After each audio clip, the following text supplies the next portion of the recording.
अरविंद केजरीवाल एक छोटा रिचार्ज निकला। उस रिचार्ज ने दंगे को कहीं ना कहीं आग में घी डालने का काम किया। अगर अरविंद केजरीवाल अगर चाहता और बीजेपी अगर नहीं सुनती तो अगर आपके बीच में आ जाता तो दंगा 2 मिनट में रुकवाती बीजेपी सरकार। क्यों? क्योंकि जिम्मेदारी है एक सीएम को सिक्योरिटी देने की उसकी। वो हर हाल में सिक्योरिटी देते, मगर वो आदमी अपने घर में बैठा रहा या गांधी की समाधि पे चला गया। आपके घर फूकते रहे, आपके दोनों के घर फूकते रहे, गरीबों के घर फूकते रहे। नुकसान किसका हुआ? इस मुस्तवाद के हुआ। और जो आदमी सेकुलर बन के आपकी जान बचा रहा था, उसी नुमाइंदे को जो उसकी अपनी पार्टी से था, उसे जेल में भेज दिया इस केजरीवाल ने। अब मैं मोहम्मद आरिफ रफ़ी साहब से गुजारिश करूंगा, जनरल सेक्रेटरी दिल्ली प्रदेश, हाँ ओखला से प्रत्याशी भी रहे हैं, उनसे गुजारिश करूंगा कि वो डाइस पर आएँ और अपने ख्यालात का इजहार करें। पर्दा नशी माँ बहनों, अस्सलामु अलैकुम व रहमतुल्लाहि व बरकातुहू।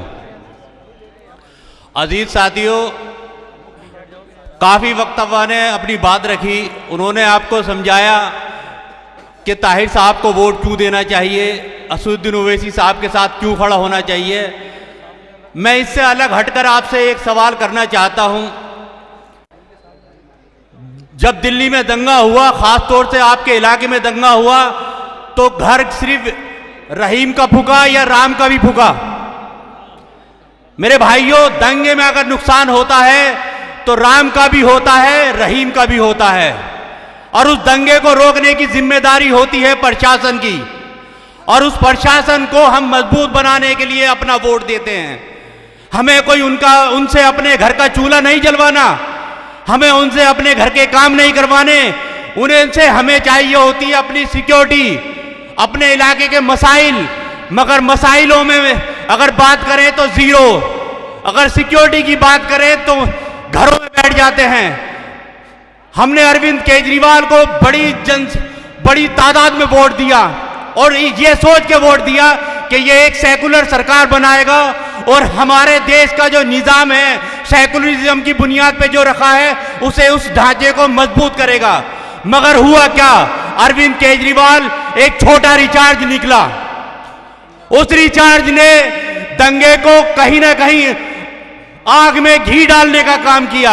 अगर अरविंद केजरीवाल अगर चाहता और बीजेपी अगर नहीं सुनती तो अगर आपके बीच में आ जाता तो दंगा 2 मिनट में रुकवाती बीजेपी सरकार।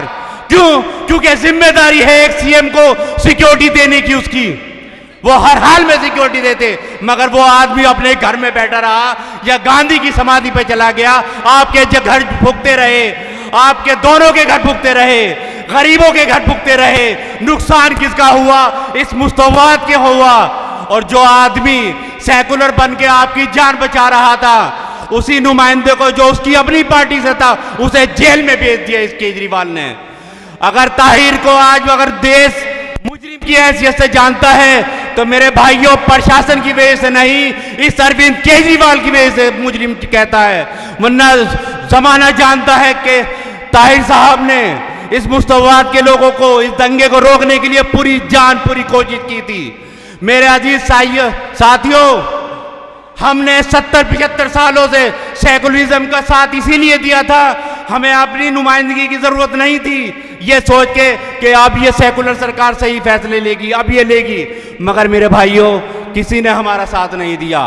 इसीलिए आज मैं बैरिस्टर असदुद्दीन ओवैसी साहब का साथ देने के लिए इसलिए नहीं कहता आपसे कि वो एक मुसलमान है, नहीं। अगर पार्लियामेंट में सबसे काबिल आदमी कोई है तो बैरिस्टर असदुद्दीन ओवैसी है। इस बुनियाद पे वोट दो। अगर कोई अगर आंखों में आंखें डाल के इस जालिम हुक्मरान को जवाब दे सकता है तो वो बैरिस्टर असदुद्दीन ओवैसी है, इसलिए उसे वोट दो। मेरे भाइयों, अगर आज भी अगर कोई विपक्ष का रोल अदा करता है तो कौन अदा करता है? कांग्रेस नहीं करती, आम आदमी पार्टी नहीं करती, वो बैरिस्टर असदुद्दीन ओवैसी करते हैं। तो मेरे भाइयों, आपको जरूरत है एक बेहतर फैसला लेने की। अगर ताहिर हुसैन साहब जीत कर आते हैं तो आपके हमदर्द बन के रहेंगे और बैरिस्टर असदुद्दीन ओवैसी इस विधानसभा को एक रोल मॉडल बना के दिखाएंगे इंशाअल्लाह। क्योंकि वक्त कम है, इंशाअल्लाह फिर मुखातिब होंगे। मगर आपसे एक अहद करवाना चाहता हूं, क्योंकि ये ताहिर की जीत नहीं होगी, यह मुस्तफाबाद की आवाम की जीत होगी। ताहिर हुसैन अगर निर्दोष है तो मेरे भाई एक एक वोट डाल देना, क्योंकि बीजेपी सत्ता में आने वाली नहीं है दिल्ली में। अगर एक सीट आप निकाल देते हो तो कम से कम जो लोग सत्ता में बैठेंगे उनकी आंख में आंख डाल के एक ताहिर हुसैन तो विधानसभा में होगा। मेरे साथियों ध्यान दीजिएगा, वक्त कम है। इसी के साथ इजाजत लेता हूं, खुदा हाफिज।